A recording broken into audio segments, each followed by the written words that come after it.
Welcome back to the starting lineup. Along with myself, Tony Curry, it is the Speaks, Jeff Spiegel, ABC 3340. He's the man, the myth, the legend. You like him, along with our legend as well. Welcome into the starting lineup, my friend. Of course, you just have to travel from upstairs, and here you are on the biggest, best show on Saturday mornings, 10:30, 11 o'clock on ABC 3340. Hey, listen, this is a sports show.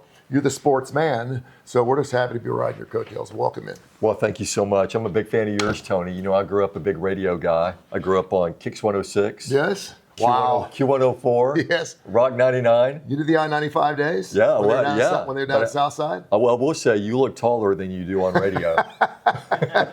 Like a big dude. Was it old Buford T Plus? You look bigger on the radio. Yeah, well, I appreciate that. Thank you very much. And I've known you for years and I've followed you as well. And the fact that we're on your television station has been just a joy and a treat for me to be part of that. So it's super good. I want to ask you, there's so many different ways to go. We just have just a few minutes here. NIL, transfer portal. You've been around sports for a long time. I do a show with Mark Ingram, the UAB athletic director, right before we do this show on Saturday mornings. And so it always plants a lot of things in my head. And I can see as an athletic director, he's not getting a lot of sleep. He's got a lot of anxiety issues right now, and all ADs do, because they're trying to make everyone happy. We don't know what the NCAA is doing, although they got a big victory last week when the judge decided not to give the transfer portal thing. But what's your situation? What do you think it's going? What do you think this is going to look like in 10 or 15 years if you look in the Jeff Spiegel crystal ball? Well, I hear from a lot of, Alabama and Auburn fans every week, and they're just, they're distraught over the state of college sports right now. And I told one of them the other day, I said, you know what you need to do? You need to stay off social media. You need to stay away from all the news that happens in the off season, because it's crazy with the portal and everything. And then you know what? Plug back in September 5th. Yeah. Look at your roster, see who you're going to cheer for. It's kind of like, we were playing Little League Baseball. Yeah, the rosters weren't the same every year. True. They flipped every year. You didn't have the same teammate every year. So that's basically, the way it is now. And your head is going to explode if you try to just monopolize your time with it. It's funny how the influx of money in anything could be a good thing.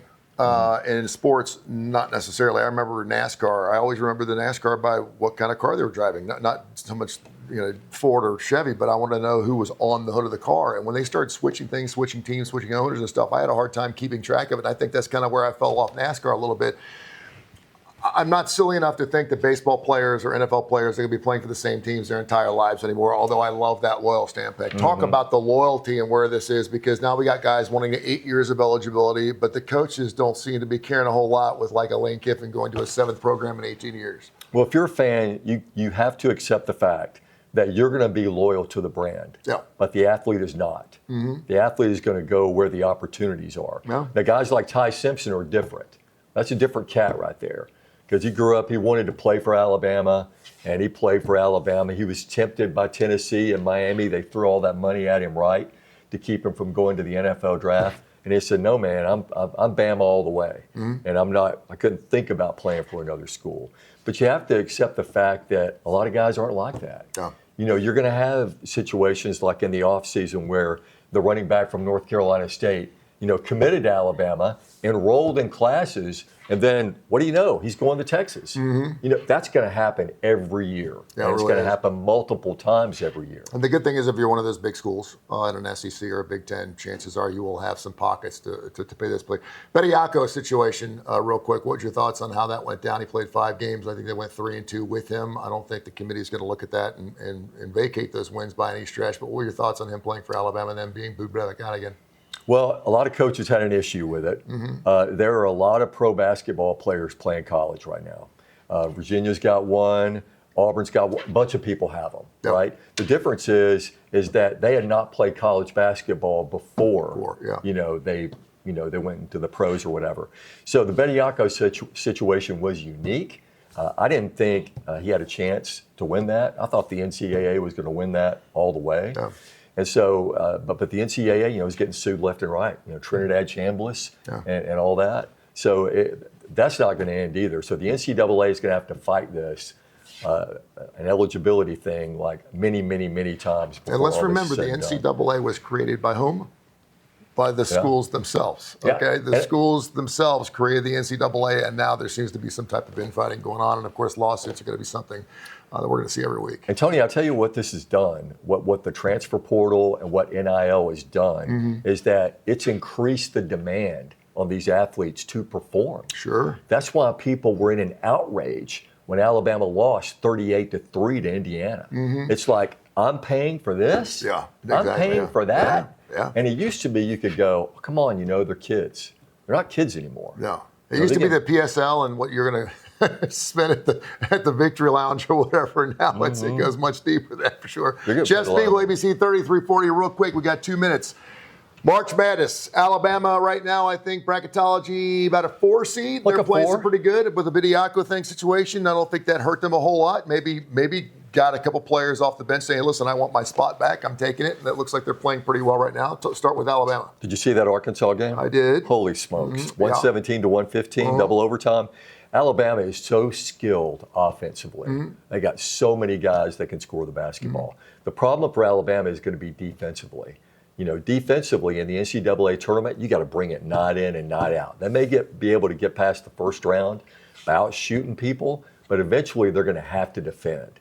And while Darius Acuff Jr. is an incredible player, giving up 49 points to anybody is not acceptable. No doubt. And so that's what you got to look at with Alabama down the road. The Steve Pearl experience, your thoughts on that so far, and how important is it that he makes the big dance? Struggling right now. I mean, they've lost 5 games in a row. They've got Kentucky coming to town. They can right the ship, tonight if they get a big win over the Wildcats. But if they don't make the NCAA tournament, the heat is really on Steven. He's not going to get fired this year, but I would say he gets one more year to try to get things done, whether he's Bruce Pearl's son or not. Being Bruce Pearl's son increases the pressure on him, I think, to get this thing done. Jekyll High for the UAB Blazers, too. They have won 7 games on the road. I love Andy Kennedy. He's got 12 new guys. I think they only brought back 2 minutes from last year's team. They got a huge monster ball game going on tomorrow against Memphis. What's your thoughts on the UAB Blazers? First of all, making their own AAC conference tournament right here in town. Yeah, and playing at Bartow may not be great for them since they can't win at home. But they've been able to get it done on the road. And Chance Westry, was terrific in that game at Temple, scored 24 points. He's from Harrisburg, Pennsylvania, so he had a lot of family and friends in town, and he just showed out scoring 24 points. The transfer from Auburn, the transfer from Syracuse, right? You got to say that every time. But he was terrific. Spiggs, I love you. Let's go down and grab a beer down at Jitterbugs, Senior Frog, the Yellow Rose, Hoppers, Louis. Dave's. I could go on. Oh, I know. We used to have a good time. And we'll have a good time again. Thank you, my friend. Appreciate you. Man. Appreciate you. Spiggs right here in the starting lineup. The Birmingham Racecourse Casino turns dreams into reality. Like Roger M., who just won over $51,000. And Rebecca, celebrating a life-changing jackpot of $160,000. You could be the next to dance the Icky Shuffle with a big win. Woo! I'm a winner! I'm a winner! Woo! I'm a winner! I'm a winner! Woo! And you can be a winner too! Don't miss your chance to be our next big winner at the Birmingham Racecourse Casino. Welcome to the Legend Cave. This week we are in the Fanatical Podcast Studio. Me and the great Keefer. And today in the Fanatical Studio, we are going to address the question, the state of the Alabama football program. Kip, some people says it's slipping. I say it's slipping. We've had players like Marquise Mays come out and question the coach's ability to recruit, to not be a soft team. Where do you see the state of the Alabama football program? Well, you know, Legend, it's basic fundamentals. No matter how crazy the game's gotten with all the transfer portals and the NIL and trying to make it a pro league and all the things we talk about and that are concerning everybody, football still at the end of the day is a very basic game. It's a game that's decided in the trenches. Your physicality, your guys that who moves the other team off the ball, who controls the line of scrimmage is still the key to winning football games. And for the first 2 years of the DeBoer administration, Alabama's offensive line has not gotten the job done. Milroe was running for his life 2 years ago. This past year, they mustered no rushing attack whatsoever. And if you watched on the line of scrimmage, you pointed it out really well. You've got guys look like sumo wrestlers that can't even move their feet. They don't move the defensive line at all. They don't even have the confidence calling plays to run a quarterback sneak on a situation you only need a foot. That's got to be addressed for Alabama to get back on track. I see this program going backwards, but I also see a hope. There's one hope that I see, Alabama fan base, one hope, and that is that Keon Russell is all that and a bag of chips. Yep. But even if he's all that and a bag of chips and a Pepsi Cola, you still have to have an offensive line to block for him. Did Alabama do enough in the portal to block for a quarterback and not send him to the ER this year, Kim? Well, they added some pieces and not really top-level marquee guys per se, but that's what Indiana did last year. They got a bunch of guys that had the experience and played at the major level, and they just got fortunate enough because offensive line, you know better than anybody. It's not the individuals, it's how they mesh as a unit. That is the one group on your team that has got to be in total coordination with each other, and that's going to be the key. Can the new offensive line coach, Damian Clem, who is not a real household name, can he mesh that group to be a solid and productive unit? It seems like the board gets coaches all over the place. I've heard people say this is a great staff. I don't know if this is a great staff. Where would you rank this staff among the great staffs of Alabama's history?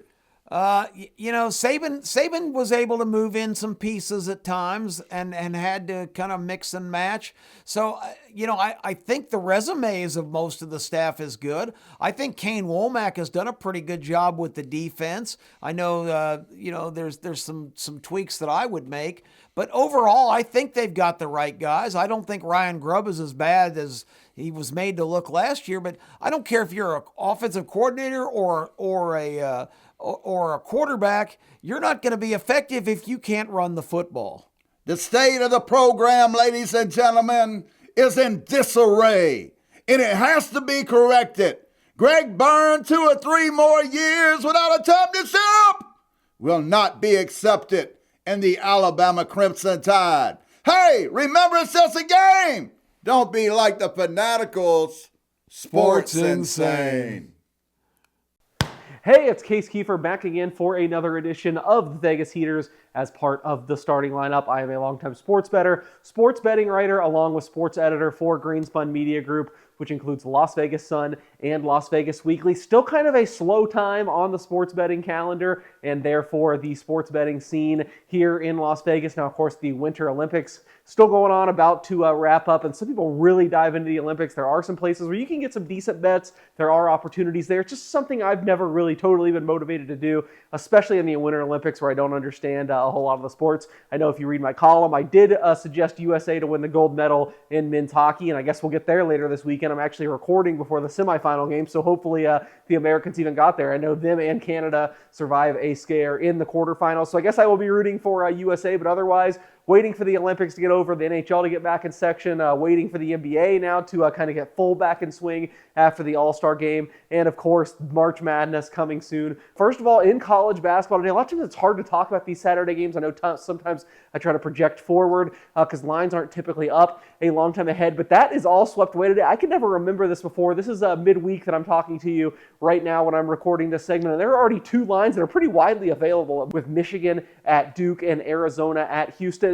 My initial reaction, again, I don't have full information. You guys are seeing better lines right now than when I'm recording this, but I'm kind of leaning towards both home teams. Michigan has been unbelievable, best team in the nation, but I still think Duke is the most talented team in the nation.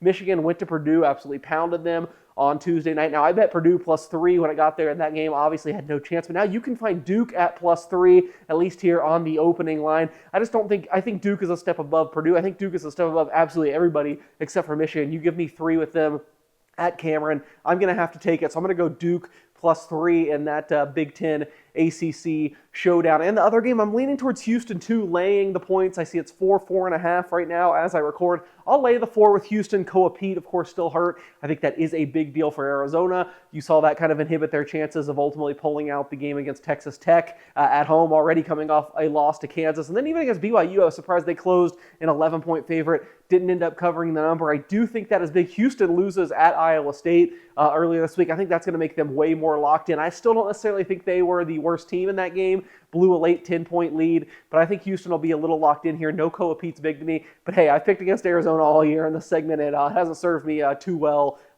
for the most part. I was on Kansas at least in that game, but I do lean towards Houston -4 and Duke +3 in the 2 mega showdown college basketball games today. Let's get to the other 2 sports I mentioned. I guess we started off with a loss in NASCAR here with the Daytona 500 last week. Now, I don't really have time to dive into the matchups at the time I'm recording this, so I just gave some outrights. Our outrights didn't come through. Had some chances there at the end, but of course it was chaos. We knew it was going to be chaos. Now we go from Daytona to Atlanta. A few more outright thoughts. I kind of put a challenge out to Chevrolet. I said I had to see them be as good as people are hyping them up to be for me to really jump on. And they don't end up winning the Daytona 500. Of course, congratulations to Tyler Reddick, a Toyota driver, 23, XI Racing, who gets it done. But I do think Chevrolet was the dominant manufacturer there, and I do expect that to carry over at Atlanta, which is kind of a pseudo super speedway since the restructuring a few years ago. It's played a little bit more to form. More guys in the lower odds range have won since that the course changed 2 or 3 years ago now. So I am looking more at the top of the board, but I am looking at Chevrolet. If you just want to make it be easy and get all those Chevy drivers, of course more Chevy drivers than any other manufacturer, you can get Chevrolet as high as +135 to be the winning manufacturer. I like that if you just want to go easy and do that. But what fun is that without trying to hit an outright? So I really think Hendrick Motorsports is going to be the team to beat. And I bet 2 Hendrick Motorsports guys here earlier in the week as far as who I like in Atlanta. That would be Kyle Larson, best driver in the world, at least best NASCAR driver in the world. We cannot debate beyond that. He used to be great at Atlanta too before the repaving. I still think it has high as 16-1. I'm going to take a shot with him there. And the other guy, I think I've bet him in Atlanta a bunch. He hasn't quite gotten through, but I know he's been right there. Chase Elliott, I think the best odds I've seen are 15-1. So I'm going with Elliott, Larson, and Chevrolet later this weekend at Atlanta. The other sport we always like to handicap here, golf. Usually I feel like I have more majors I've given out on the show at this point of the year. Not the case so far. We do have Tommy Fleetwood to win the Masters. I think I gave it out at 50-1 here. I could only bet 40-1. He's still in good form, still playing well, not quite the scorching hot pace we saw him at the end of last year, but I think he sets up decently. However, I probably will be adding someone else after this week because the PGA Tour makes its annual stop at Riviera, which actually has the strongest correlation of any course on the PGA Tour to Augusta National. I really want to see how some guys do here. Honestly, I think it's going to be tough to beat Scotty Scheffler. I couldn't quite get to the window when he's like 3-1, but we've seen what he does at Augusta. We've seen what he does on courses like this. He is so hard to beat right now. Almost won at Pebble Beach on Sunday. Had an amazing 3 eagles on Sunday to get another top 5. Maybe you look at him top 5 in the -120 range. I think Scheffler will be tough to beat. Maybe if he's lagging behind and you watch this, you can get better than 3-1. Maybe you fire on that. I only ended up betting one guy to win outright here. That was Colin Morikawa, who won last week at Pebble Beach, but I think he's not getting enough respect. He comes back right away at 35-1 to win this event. I don't think he's going to win. It's tough to go back-to-back, as we know, but I saw him as low as 20-1 this week. I think it's much more fair. Anything above 25-1, I think Colin Morikawa is a fire, so that's what I did. I took Colin Morikawa, if you want to maybe jump in live with him at the Riviera. And the guys I'll really be watching to see how I want to approach them at Augusta, it starts with Xander Schauffele to me. Xander's always a guy I looked at that was going to win the Masters eventually. Hasn't quite gotten there, and he hasn't been on great form since we've restarted this year. He did win at the Bay Current late last year. I want to see, maybe hopefully he doesn't even necessarily win. Hopefully he just shows that it's rounding into form. He has a good outing, shows some things that I think can translate to Augusta. I'd really be watching this week to see, inform some of those decisions you want to make at Augusta. So there's my thoughts on some sports going on this weekend. Thanks as always for catching the Vegas Heaters. Let's see what the rest of the starting lineup has to say. Well, it's another segment of Kipperspective with a bonus here for everybody. We're in the Fanatical Podcast studio today. Kip Keefer with the Legends. So welcome to the legendary Kip Perspective segment. Looking forward to talking sports with the legend here for a few moments as we continue on this edition of this week's program. Legend, here the Fanatical Podcast. Give folks the details. Usually it's JK Bama Hater sitting in this seat, but tell folks how they can access the Fanatical Podcast, which has off to a phenomenal start. You can go to YouTube and type in Fanatical Podcast in the search bar, and you also can go to all podcast places online, and you can type in Fanatical Podcast and go straight to the site, Kip. And you guys love feedback. You love comments and likes and all those kind of things. It gets fanatical. Follows.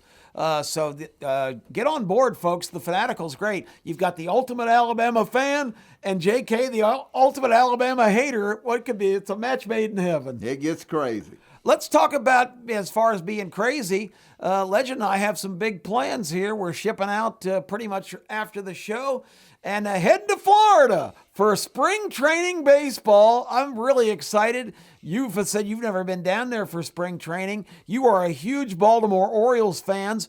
We're going to see the Orioles back-to-back days, once in Lakeland, Florida against the Detroit Tigers, and then my favorite team comes to visit your Orioles on Monday. We're going to see the Braves and the Orioles in Sarasota at Ed Miller Stadium, the training camp home. Let's talk about baseball this year. What do you think about your O's? Well, I've seen the power rankings, and I'm really excited. We picked up the Polar Bear, Pete Alonso from the Mets. Gunnar Henderson, Adley Rutschman, got Tyler Ward from the Angels, a 30 home run guy last year. Man, I'm looking for a massive year. The power rankings have the Braves 8th and the Orioles 10th in the preseason. Look like a big year to me, Kipper. Well, you'll love the spring training atmosphere. It's these really nice ballparks now, but it's all kind of compact. So for the Braves and the Orioles, folks, if you see highlights or can watch the game somewhere, look right behind the plate, because the Legend and I are going top cabin. We are like Bob Uecker. We must be in the front row, and we are right behind the plate. Man, we're doing it big at Keefer Sports this year. We're going to be in the front row at many events. Just look for the hat, baby, and you'll know we're there. Okay, let's shift gears and talk about our other broadcast endeavor, because we want people to tune in every Saturday morning for Game Time on Jocks 94.5. That show has absolutely blown up. From 8 to 10 every Saturday morning on Jocks, tune in 94.5 in Birmingham. You will hear great fine bomb callers and other great callers from around the country on one of the greatest weekend sports shows in America right now, Game Time with Kip Keefer, the First Lady, and myself. And we got to give a special shout out today here on the starting lineup. Our First Lady, Terry Quillian. Happy birthday! Happy birthday to Terry today. We wish you were here so we could celebrate with you, but she's such a big part of our show, and we love giving her these greetings today. We are getting right to the end of the segment. We've got Tony and Jeff Spiegel coming up next with their thoughts on the sports weekend. We are going to be waving at you on our way down to Florida. Remember the old Jimmy Buffett song? I went out to get a pack of cigarettes. Next thing I knew, I was on I-75 headed to Florida. That's where we're going, Legend. Kip Keefer Sports doing it big. Spring training, baby. Here we come. All right. Welcome back to Starting Lineup. Jeff Spiegel is joining us here for the last segment. Don't forget our great sponsors, Sasquatch Toys and Comics. They have over 300,000 comics down there in Homewood.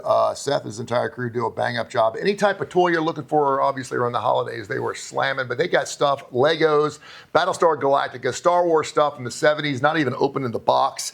All kinds of wonderful cards as well. Over 300,000 comics, the big-time stuff. Check out Sasquatch Toys and Comics. Birmingham.woodhousespas.com. Birmingham.woodhousespas.com. Stuart Rome. You've seen him on the show many times. He'll be joining us a little bit later on. Had a stellar Valentine's Day at the Woodhouse Day Spa. He's doing fantastic work. And of course, our little site, it is called K4 Wins. K4 Wins. Go to our site, K4 Wins, and get all your plays for today. Of course, on any given Saturday, Speaks, we got like 50, 60, 70,000 basketball games. There's women basketball games going on. We had Olympics this past week. We got Major League Baseball coming up. And, of course, college football right on the outside. K4wins.com. K4wins.com. We talked earlier. Did you do Legos when you were a kid? I did. You know what? I did Legos, but we didn't have, all I had was the bricks. Yeah. And my dad was like, that's all you get with the bricks, the poor man's Legos. But I had a box of them. I wish I knew where they're at.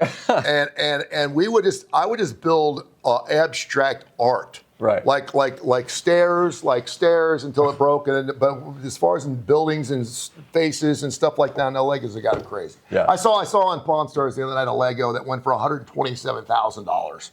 One Lego. Yeah, Ty Simpson. You know, he's big into Legos. Yeah. I know. Yeah, I know he is. No, it's a great. Now I'm kind of into these monster Legos. Mm-hmm. They got these Legos now where I think someone out in Phoenix they're actually building a Lego home out of real Legos. Ooh. Like the Legos are like actual sizes. We may have something there for with small insulation and stuff. Yeah, we may have an idea there.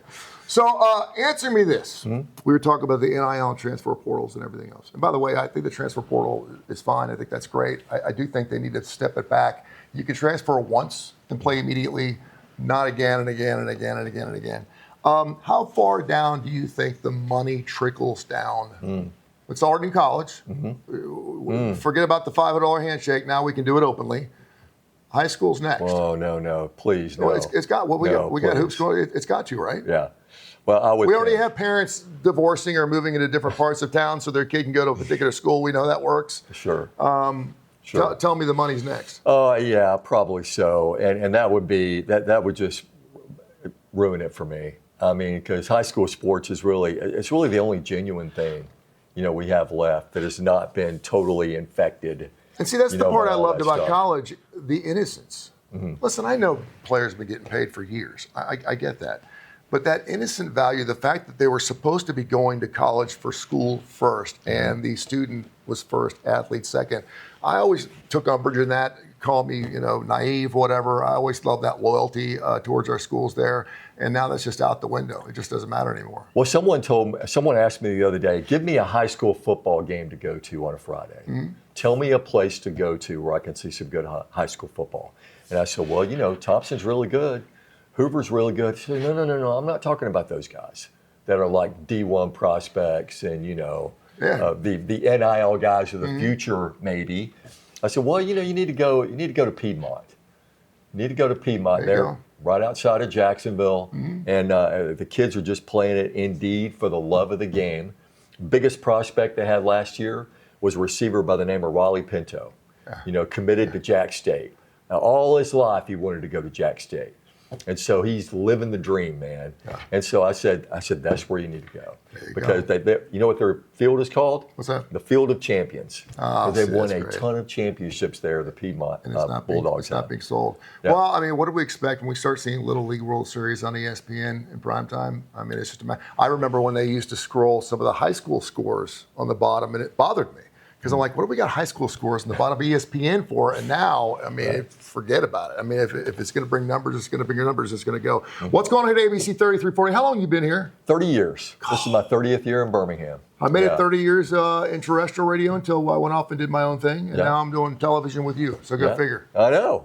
Before that, I was in Huntsville for 5 years. Then I worked in Knoxville, Tennessee for a couple of years. And that was an experience being in Big Orange country. That was where our flagship station was when I first got here with the Dick family. They owned radio stations up in Knoxville, Tennessee. And so then we owned the rights to Alabama here. And so we never knew who to root for because we'd go back and forth every single year. That's when Alabama had the best of Tennessee like they do right now. So. But it's been a wonderful thing. I'm a charter member here. Yeah. We signed on September 1st, 1996. Mm-hmm. There aren't many of us left that are charter members. But it's been a wonderful experience, and I've just loved every minute of it. God bless you, and do another 30 years, all right? Oh, yeah. That'd be cool. All right, as you can see, Case Keefer is always out there in Las Vegas doing his thing. The Legend's doing his thing as well. And Kip, of course, doing a little traveling, watching a little preseason baseball in the Grapefruit League. Having a fantastic time. We greatly appreciate everyone here and the entire crew, including, of course, Jeremy behind the camera here, and, of course, Monty Ballard doing some fantastic work for us. So Speaks, thanks again for joining us here on the show. We'll do it again next Saturday morning, 10:30, 11 o'clock, right here on the Starting Lineup.